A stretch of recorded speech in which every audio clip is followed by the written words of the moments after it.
Oil-stained fingers worked carefully around the broken harvester engine, while rain drummed against the workshop roof. Tom Rivers wiped sweat from his forehead and stepped back to examine his work. The old machine had seen better days, but with the right parts and enough patience, most things could be fixed. That was the beauty of mechanical work. Problems had solutions, even if they took time to find. The workshop sat at the edge of New Terra's main settlement, surrounded by the tools and spare parts that made frontier life possible. Tractors waited for new hydraulic systems, mining equipment needed fresh power cores, and atmospheric processors required constant maintenance. Tom had built his reputation one repair at a time, earning the trust of colonists who depended on their machines to survive in this harsh world. Thunder rolled across the valley as the afternoon storm intensified. Tom was reaching for his wrench set when something small and wet crashed through his workshop door. He spun around, expecting to see a colonist child seeking shelter from the rain. Instead, he found himself staring at a creature no bigger than a house cat, covered in dark scales that glistened with rainwater. The small dragon shivered on his workshop floor, leaving puddles of water mixed with what looked like blood.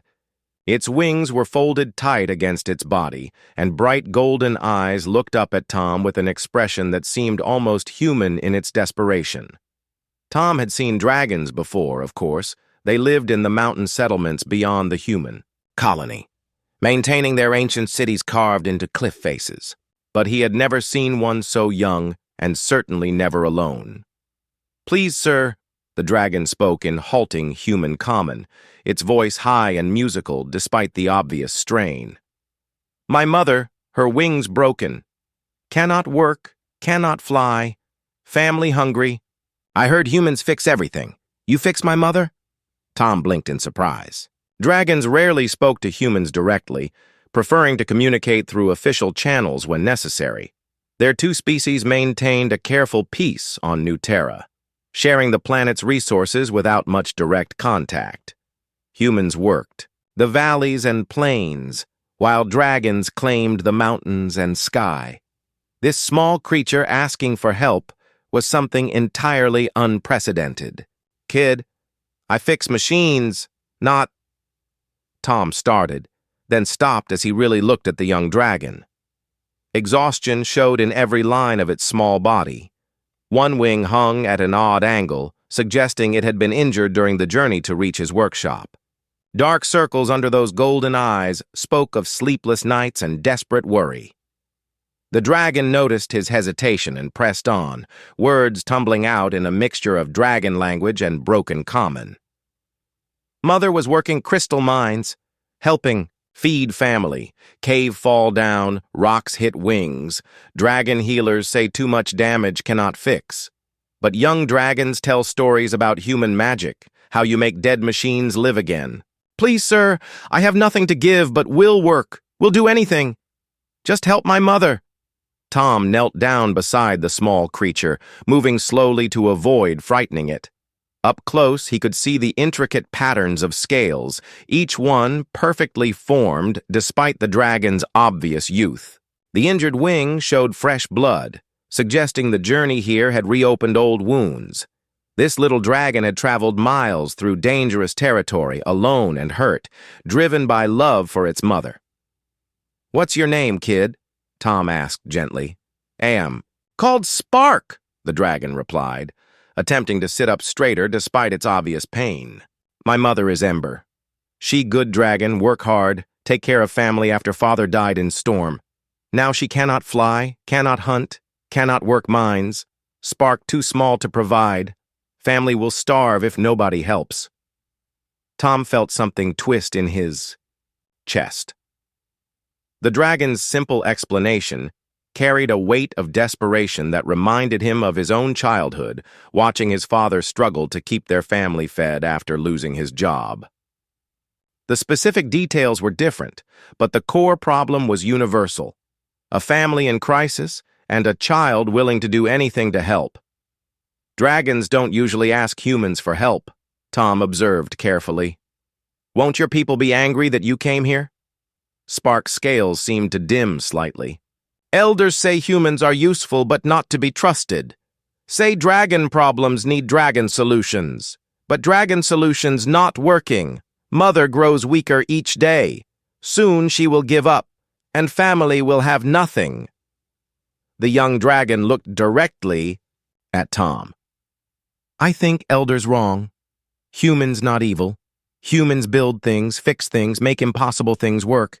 Maybe can fix Mother too. Tom ran his hands through his hair, leaving fresh oil stains. This was complicated in ways he was only beginning to understand. Helping a dragon would certainly cause political waves in both communities. The Human Colonial Council preferred to keep dragon relations simple and distant. The dragon elders, from what little Tom knew of their culture, were proud beings who might view human assistance as an insult. But looking at this small creature, bloodied and exhausted from a journey, undertaken out of pure love, Tom found his decision was already made. Some things transcended politics and cultural boundaries. A child asking for help to save their parent was one of them. All right, Spark, Tom said finally. I can't promise anything, but I'll take a look at your mother. Can't guarantee I can help, and there might be complications with both our peoples, but we'll figure that out as we go. Spark's eyes brightened immediately, and the small dragon attempted to stand despite its injuries. You will come? You will see Mother? Easy there, Tom said, reaching out to steady the young dragon. First, we need to get you patched up and fed. Then we'll talk about your mother. One thing at a time. As Tom gathered supplies to treat Spark's wounds, he wondered what he was getting himself into. Fixing machines was straightforward. Identify. The problem, find the right parts. Apply the solution. Living creatures were far more complex, and dragons were unlike any life form humans truly understood. But if there was one thing Tom had learned in years of mechanical work, it was that most problems had solutions if you were willing to think creatively enough. The rain continued to fall outside as Tom worked to clean and bandage Spark's injured wing. The young dragon bore the treatment with remarkable patience, occasionally wincing but never complaining. As he worked, Tom's mind was already turning over possibilities, wondering what kind of wing damage could be beyond dragon healing abilities, and whether human technology might offer alternatives their natural medicine could not. Tomorrow would bring new challenges, but tonight he had a small dragon to care for and a problem to solve. Tom Rivers had never backed down from a difficult repair job, and he wasn't about to start now. Dawn brought clearer skies and a nervous energy that settled in Tom's stomach as he prepared for the journey to the dragon settlement. Spark had spent the night curled up near the workshop heater, his small form rising and falling with steady breathing that suggested the first real rest he had gotten in days. The bandages on his wing were clean and dry, a small improvement that gave Tom hope for what lay ahead. The path to the dragon settlement wound through rocky terrain that gradually climbed toward the mountain peaks, where the ancient beings made their homes. Tom had never ventured this far into dragon territory, and each step felt like crossing invisible boundaries that had been respected for generations. Spark rode on his shoulder, serving as both guide and translator, occasionally offering directions in his mixture of common and dragon speech. Settlement close now, Spark announced as they crested a ridge. Below them, carved directly into the cliff face, lay a city unlike anything Tom had ever imagined. Dragon architecture favored flowing lines that followed natural rock formations, with platforms and walkways that seemed to grow from the stone itself. Caves and tunnels created a honeycomb structure that allowed dragons to move freely between levels, while larger spaces provided communal gathering areas. Several adult dragons noticed their approach, and Tom felt their ancient eyes studying him with expressions he couldn't read. Some took flight immediately, circling overhead with movements that suggested they were spreading word of the humans' arrival. Others remained perched on ledges, watching with the stillness that dragons seemed to master naturally. There, Spark, pointed with one small claw toward a cave opening near the settlement's lower levels. Mother rests there. The cave entrance was larger than Tom had expected, clearly designed for a full-grown dragon to enter and exit comfortably. As they approached, he could hear voices speaking in dragon language, the musical tones carrying undertones of concern and disagreement. Spark called out in response, and the conversation stopped abruptly. Tom stepped inside to find himself in a spacious chamber lit by crystals that glowed with natural phosphorescence. The walls were smooth and curved, worn by centuries of dragon habitation. Several adult dragons were present, but Tom's attention was immediately drawn to the magnificent creature lying on a raised platform in the chamber's center. Ember was beautiful even in her current condition, her scales shifting from deep red to gold as the crystal light played across her form. She was larger than Tom had imagined, easily the size of a small aircraft, with proportions that spoke of both power and grace. But her wings told a different story entirely. The damage was extensive and heartbreaking, what should have been graceful. Membranes stretched between delicate bone structures were now masses of scar tissue and twisted metal fragments. The wing bones themselves showed signs of multiple fractures that had healed poorly, creating angles and shapes that would never support flight again. Nerve damage was visible in the way parts of her wings twitched involuntarily, while other sections remained completely motionless. "You are the human who would help dragons," Ember spoke, her voice carrying the musical quality common to her species, but roughened by pain and exhaustion. "My son believes your people work miracles with broken things.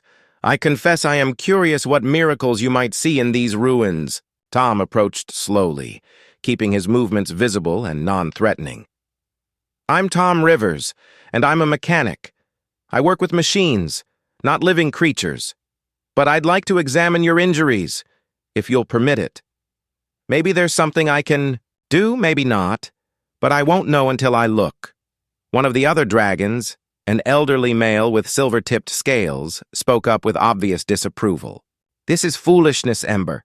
Dragon flesh heals as it will. To seek human interference is to abandon what makes us dragon. Would you become some hybrid creature, neither human nor dragon?" "Grandfather Ash," Spark interjected. "The human has not even examined Mother yet. How can you judge what he might offer?" Tom spent the next hour carefully studying Ember's injuries, asking questions about the accident and the healing attempts that had followed. The cave-in at the crystal mines had been catastrophic, crushing her wings against sharp rocks while embedding metal fragments deep in the tissue. Dragon healers had done their best, but their methods focused on natural regeneration that simply couldn't address this level of structural damage. As Tom examined the wounds, his mechanical mind began working through possibilities. The wing bones could potentially be reinforced with lightweight alloys. The destroyed membranes might be replaced with synthetic materials that could flex and respond like natural tissue. Neural interfaces could bypass damaged nerve clusters, allowing conscious control over mechanical systems. "The damage is severe," Tom said finally, sitting back on his heels.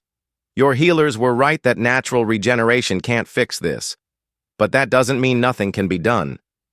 He looked directly at Ember, trying to convey both honesty and hope in his expression. "I can't give you back your original wings. Those are gone, and I'm not a miracle worker. But I might be able to build you new ones, mechanical wings that integrate with your existing biology, controlled by your thoughts and reflexes.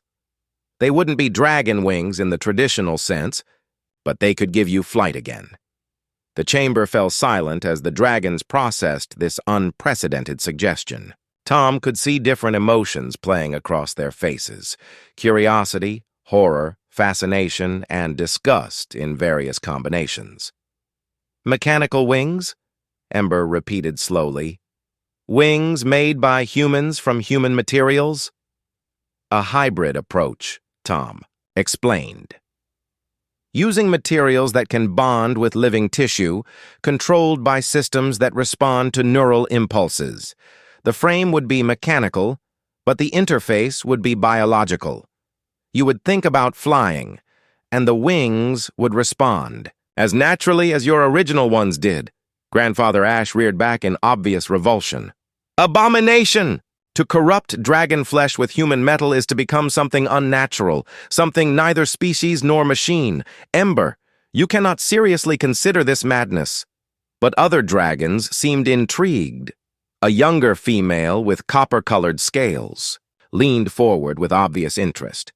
Could such wings truly provide flight, or would they merely be decoration? They would fly, Tom said with conviction. Possibly better than natural wings, depending on the design. Mechanical systems can be engineered for specific purposes in ways that evolved biology cannot match. Ember was quiet for a long moment, her great eyes studying Tom's face as if trying to read his soul. What would you require of me? What risks would I face? Tom took a deep breath, knowing his next words would shape everything that followed. The surgery would be complex and dangerous. Integration between biological and mechanical systems is difficult under the best circumstances. There would be recovery time, physical therapy to learn the new systems, ongoing maintenance requirements, and there's always the possibility that your body would reject the artificial components. He paused, then continued with complete honesty. But the biggest risk might be social. Your people would have to accept you with mechanical wings. Some might see you as no longer truly dragon. That's a choice only you can make.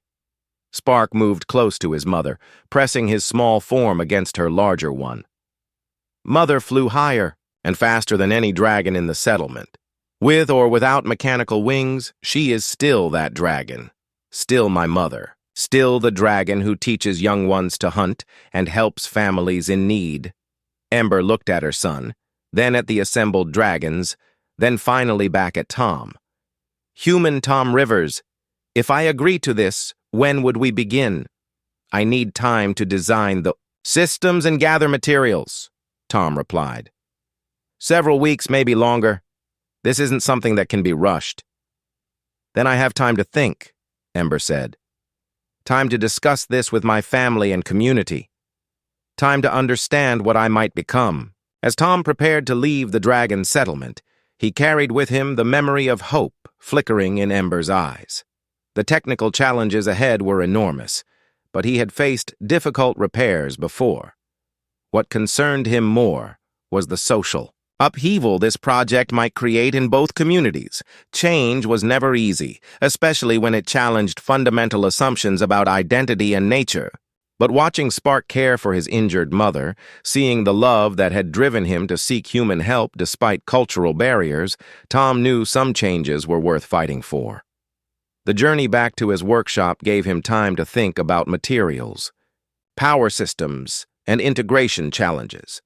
By the time he reached the settlement, Tom's mind was already sketching designs and calculating specifications. He had promised Ember new wings, and Tom Rivers had never broken a promise to fix what was broken. Tom spread the design blueprints across his workshop floor, each sheet covered with calculations, diagrams, and modifications that had consumed his thoughts for the past 3 weeks.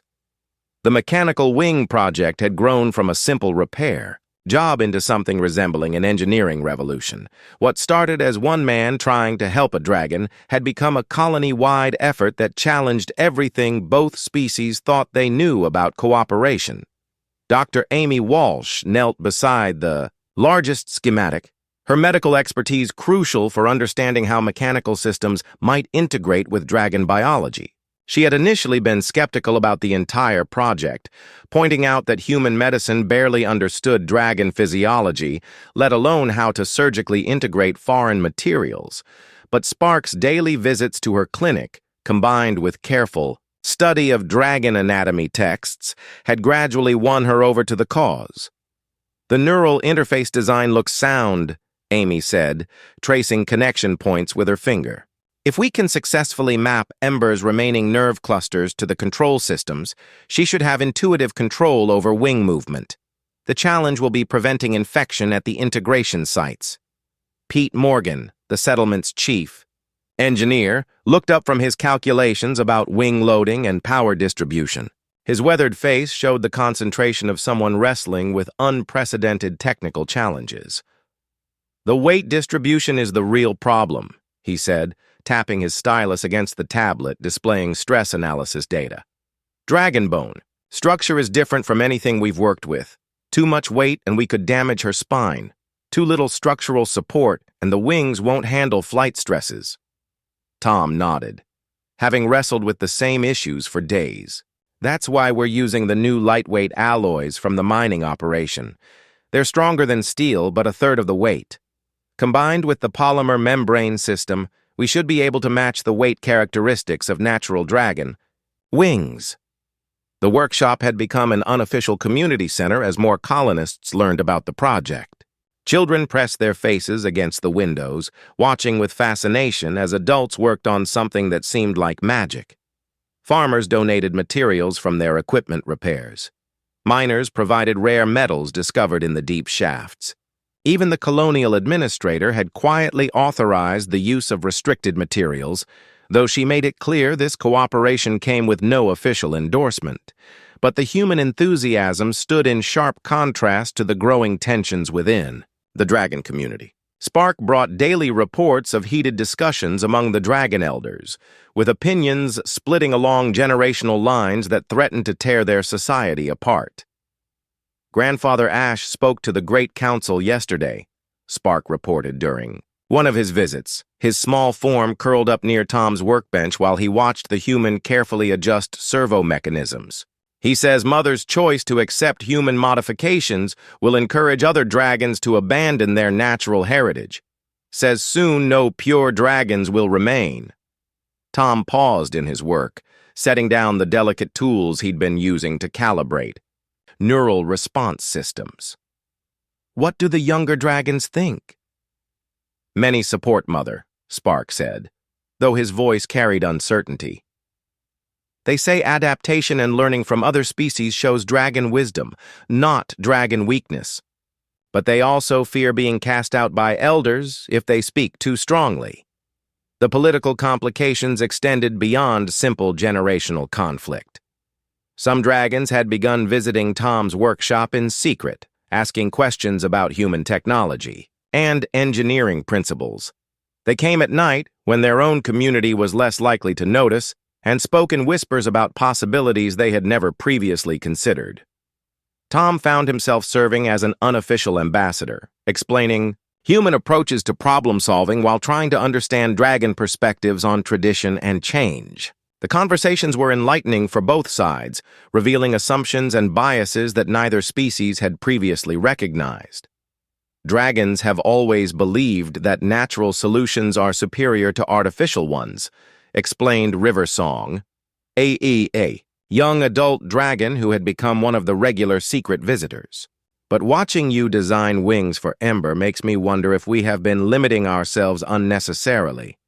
Perhaps the distinction between natural and artificial is less important than the distinction between helpful and harmful." These philosophical discussions took place while Tom's hands continued the practical work of building mechanical wings. The construction process required precision that pushed both human technology and dragon craftsmanship to their limits. Dragon artisans, working in secret collaboration with human engineers, created scaled surfaces that would blend seamlessly with Ember's natural coloring. Human technicians developed power systems that could function within living tissue without causing harm. The most challenging aspect proved to be the control systems. Dragon thought patterns were subtly different from human ones, requiring extensive testing and adjustment to ensure the mechanical wings would respond appropriately to mental commands. Spark volunteered as a test subject, wearing scaled-down versions of the neural interface, while Tom monitored the data feeds that translated dragon thoughts into mechanical responses. "Think about extending your wings," Tom instructed during one testing session, watching as sensor readings spiked across his monitoring equipment. "Don't actually move them, just think about the motion. Spark's brow furrowed with concentration, and the test interface responded by extending miniature wing sections in smooth, natural motions. The young dragon's eyes widened with delight as he realized he was controlling mechanical systems with nothing but thought. "It feels like flying," Spark whispered in amazement.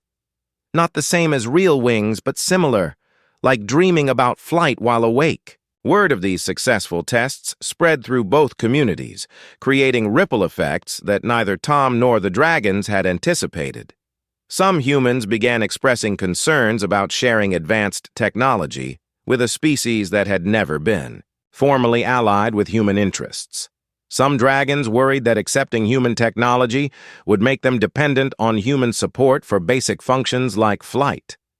The tensions came to a head when a delegation of dragon elders arrived at Tom's workshop unannounced, their massive forms darkening the sky as they circled before landing in the settlement's main square. Colonists scattered in alarm, while Tom emerged from his workshop to face beings whose expressions suggested they had not come for friendly conversation.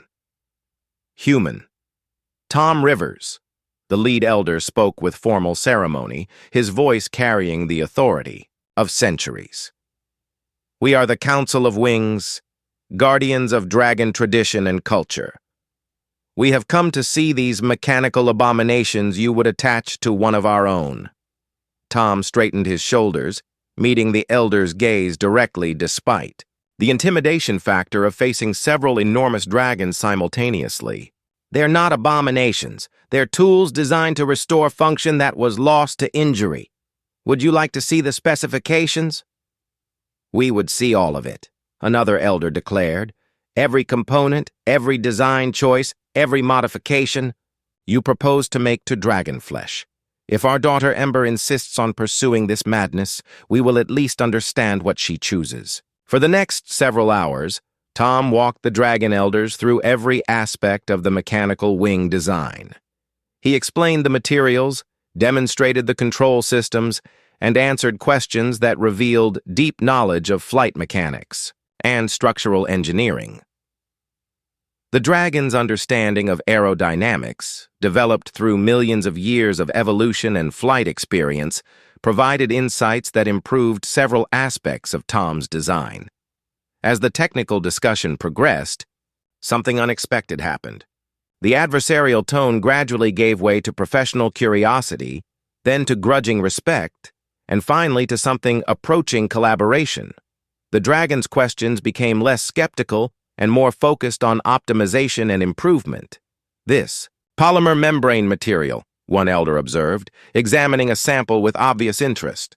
"It responds to temperature changes in ways that could improve flight efficiency in varying atmospheric conditions. Natural dragon wing membranes cannot adapt so precisely."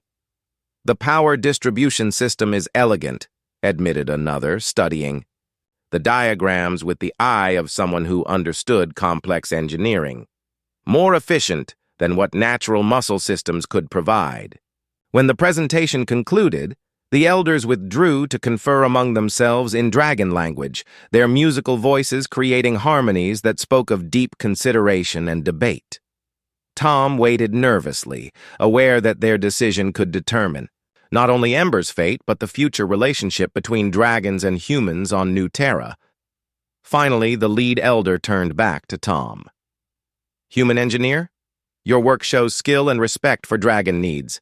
We do not approve of this path Ember chooses, but we acknowledge that her choice is hers to make. We will not prevent this surgery, but neither will we endorse it.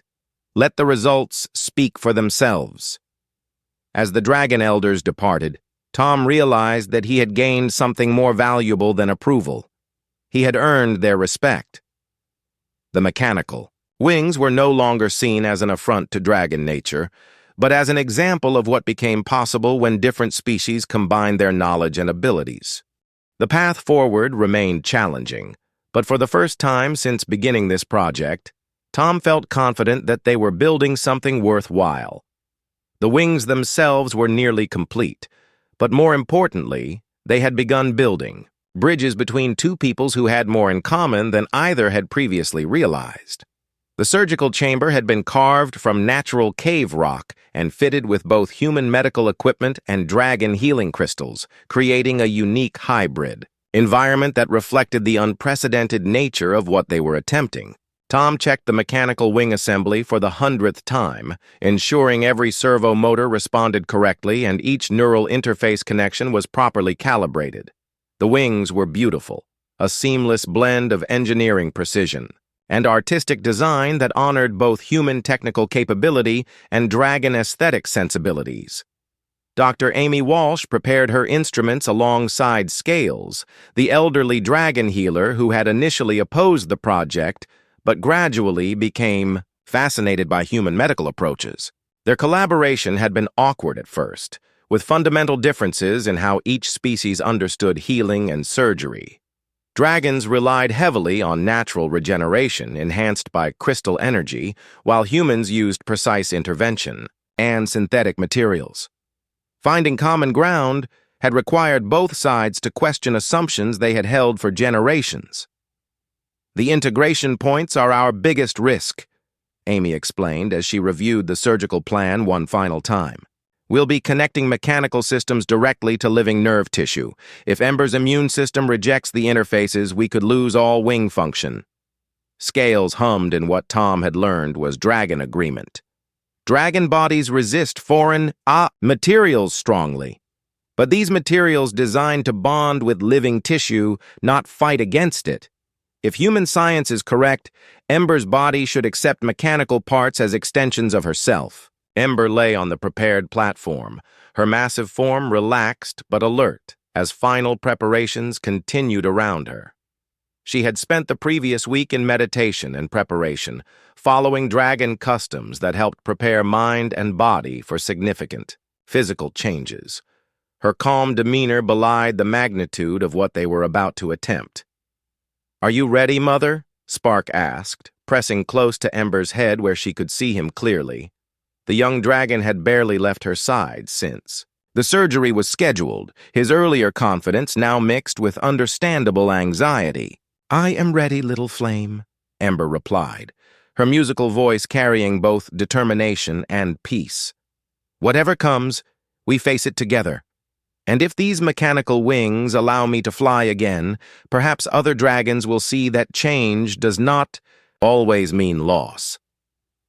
The surgery began at dawn, with Tom and Amy working in careful coordination to remove damaged wing tissue and prepare attachment points for the mechanical systems. Scales monitored Ember's vital signs while maintaining the crystal energy fields that would support her body's healing response.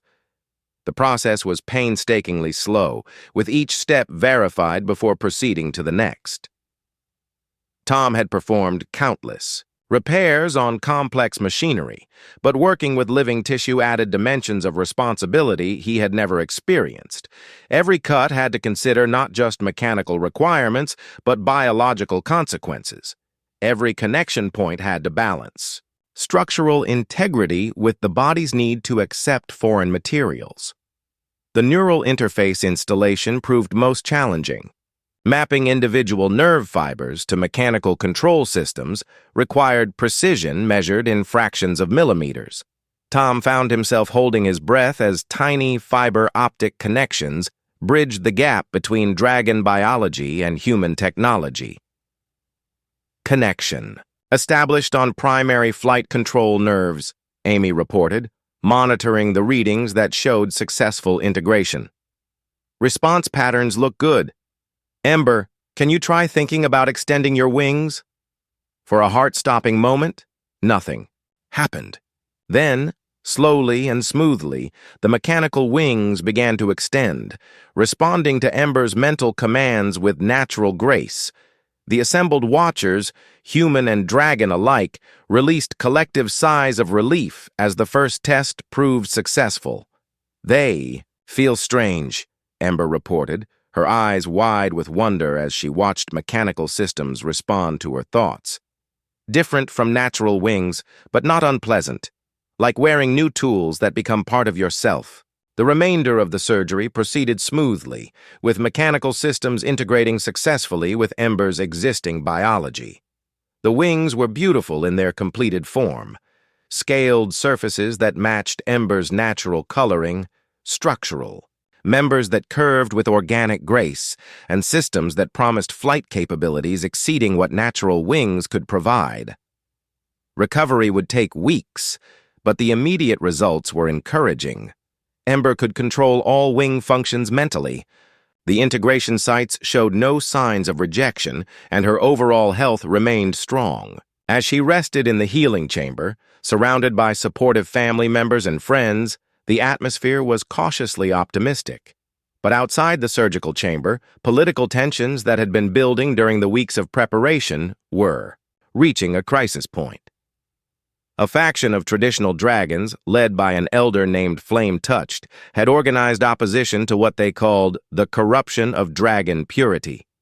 They argued that Ember's acceptance of human modifications represented a dangerous precedent that could destroy dragon culture entirely.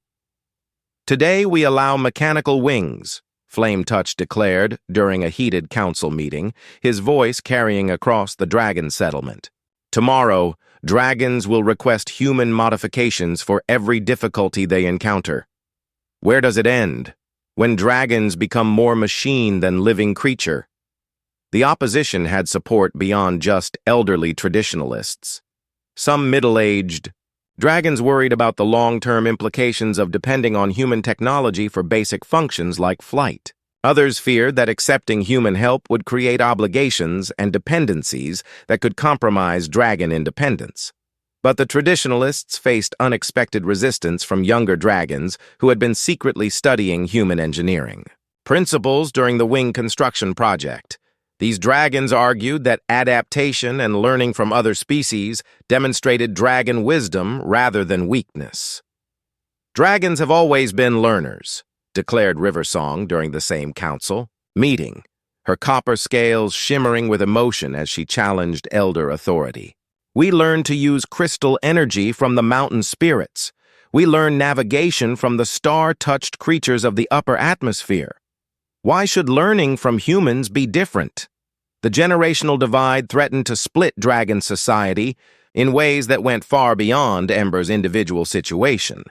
Young dragons began gathering in groups to discuss human technology and engineering approaches. Elder dragons responded by restricting access to human settlements and forbidding unauthorized contact with human colonists.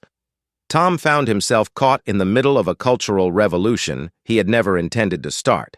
Dragons on both sides sought his opinion about proper relationships between the species, while humans in his own community began questioning whether sharing advanced technology with dragons served human interests. "Maybe we should have considered the political implications more carefully," Dr. Amy admitted during one of their planning sessions. "We focused on the medical and technical challenges without thinking about the social consequences."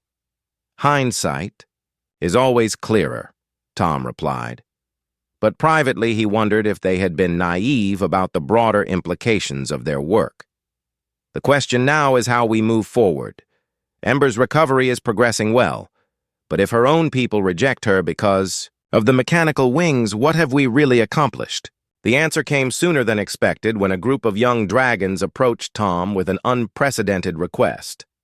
They wanted to learn human engineering principles directly, not to modify themselves, but to better understand how the two species might collaborate on other projects.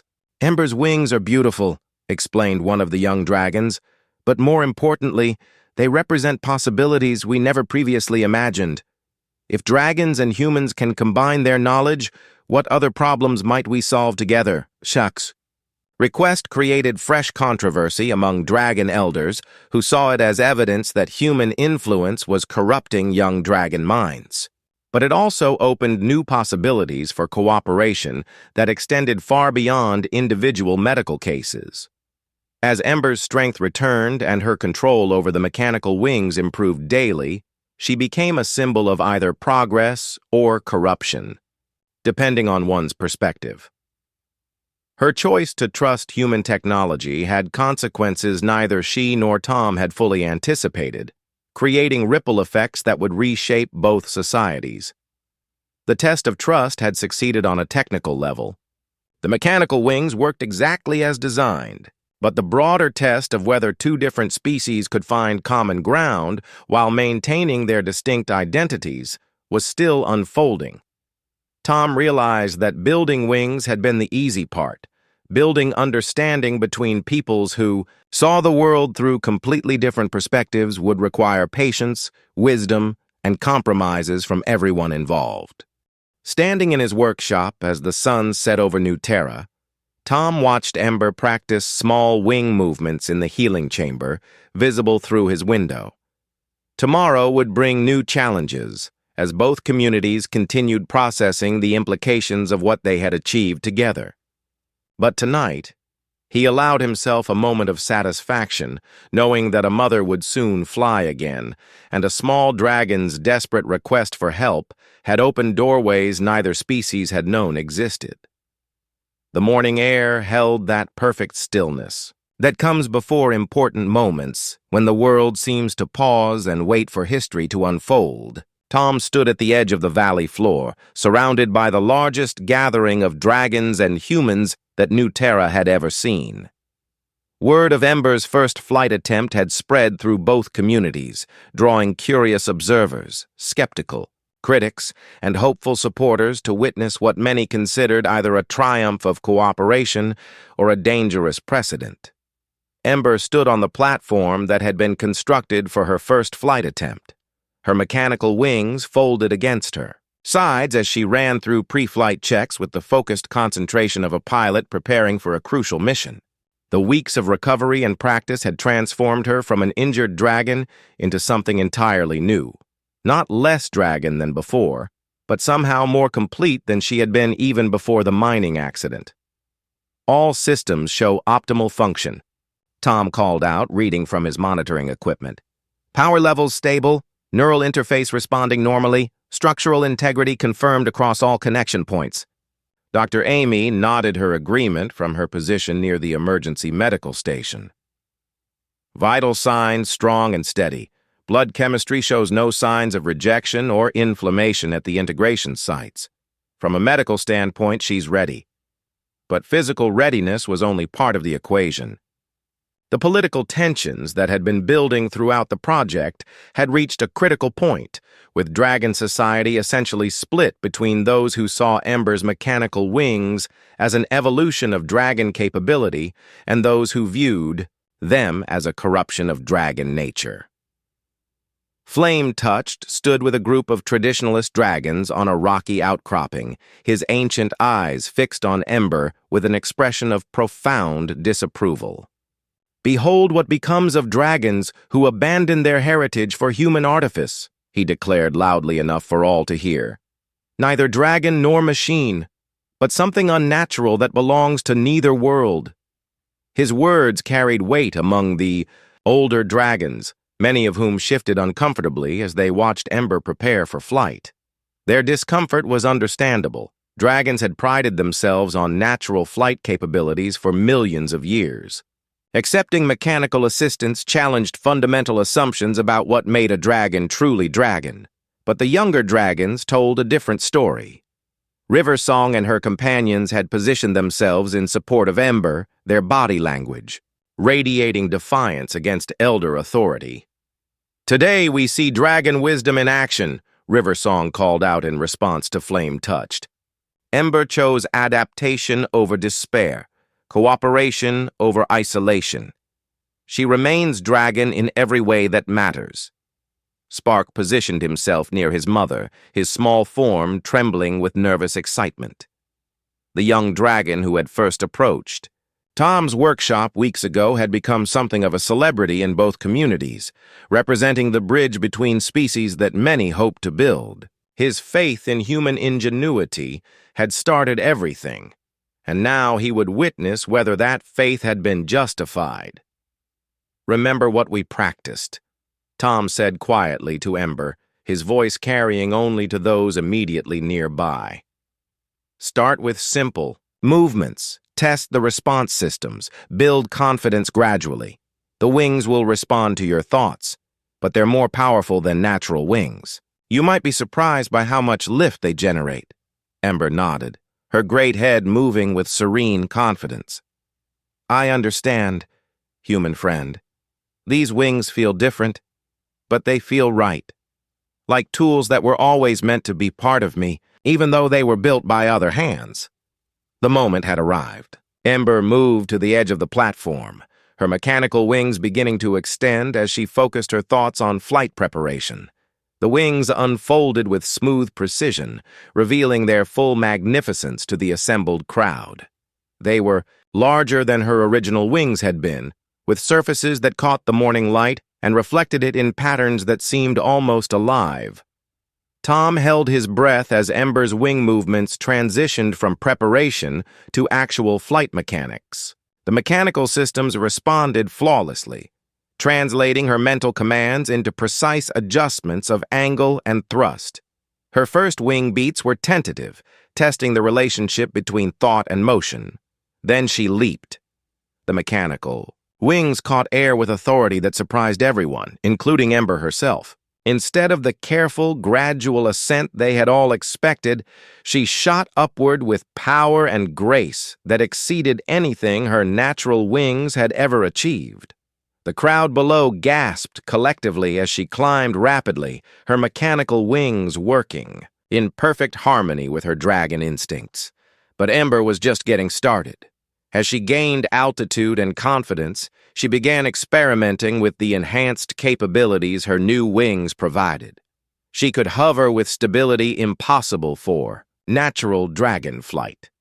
She could accelerate with sudden bursts of speed that left sonic booms echoing through the valley. She performed aerial maneuvers that defied traditional understanding of dragonflight physics. "Look at her go!" Pete Morgan breathed in amazement, his engineer's eye tracking the performance specifications being demonstrated in real time. "The power-to-weight ratio is incredible. She's not just flying, she's rewriting the definition of what dragon flight can be." On the rocky outcropping, even Flame Touched had fallen silent as he watched Ember soar through patterns that no natural dragon could match.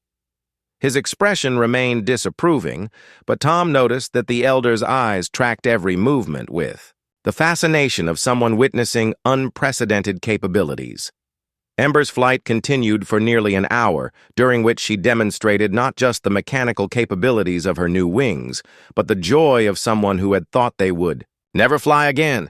She performed loops and spirals that spoke of pure delight, climbed to altitudes that tested the limits of the atmosphere, then dove back toward the ground with controlled precision that showcased the responsive nature of the mechanical systems. When she finally landed, it was with the gentle grace of someone who had complete control over their capabilities. The platform trembled slightly under her weight, but she folded her mechanical wings with the same natural motion she had once used with organic ones. The crowd's reaction was immediate and overwhelming. Young dragons rushed forward with excited questions about flight sensations and mechanical capabilities. Human colonists cheered with the enthusiasm of people who had witnessed their technology exceed all expectations. Even some of the older dragons approached with grudging curiosity about what they had seen.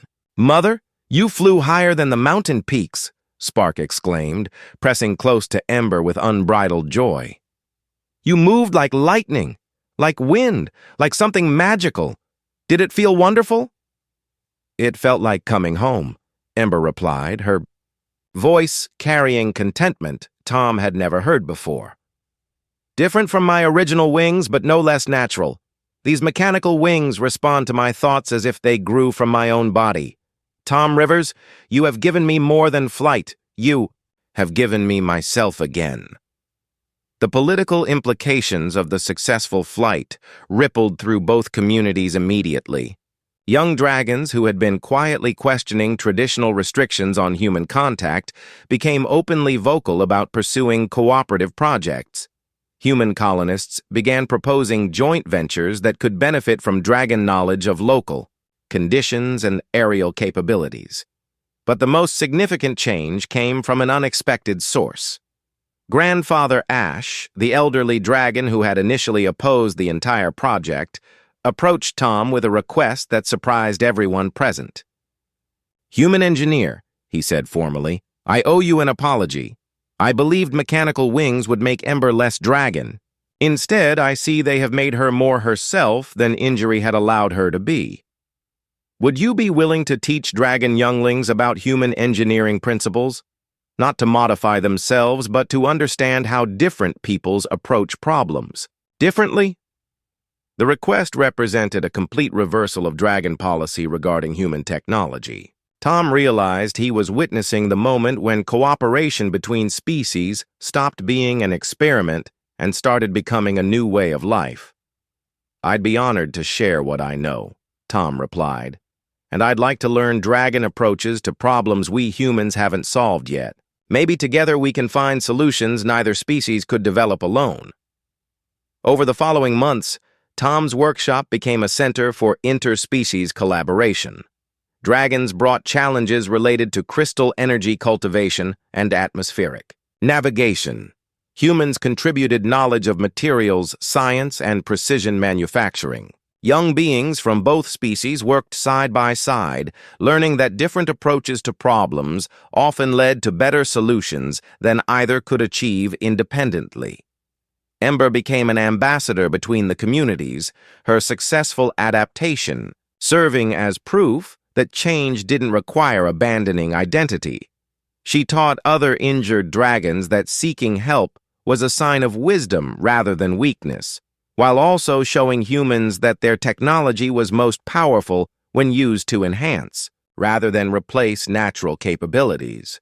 The mechanical wings themselves became a symbol of something larger than individual healing. They represented the possibility that two very different peoples could find common ground while maintaining their distinct cultures and perspectives. Tom's workshop displayed a small plaque with Spark's original words. "Sir, my mother's wings. Broken, can't work. Can you build her?" But beneath it, someone had added new text. "Yes, and together we can build much more." Standing in his workshop as the sun set over New Terra, Tom watched Ember practice aerial maneuvers with a group of young dragons who had never seen natural dragon flight limitations as absolute barriers. Her mechanical wings caught the evening light, transforming her into a living symbol of what became possible when compassion-guided technology and cooperation transcended cultural boundaries. Tom Rivers had thought he was just fixing wings, but he had actually helped fix something much more important, the barriers between two peoples who discovered they had more in common than either had previously imagined. The small dragon who had stumbled into his workshop seeking help for his mother had opened doorways to futures neither species could have built alone. Sometimes the most important repairs were the ones that mended relationships between hearts that had forgotten how to trust each other. And sometimes, Tom reflected with satisfaction, fixing what seemed broken revealed that it had never truly been broken at all, just waiting for the right tools and the willingness to see possibilities where others saw only problems.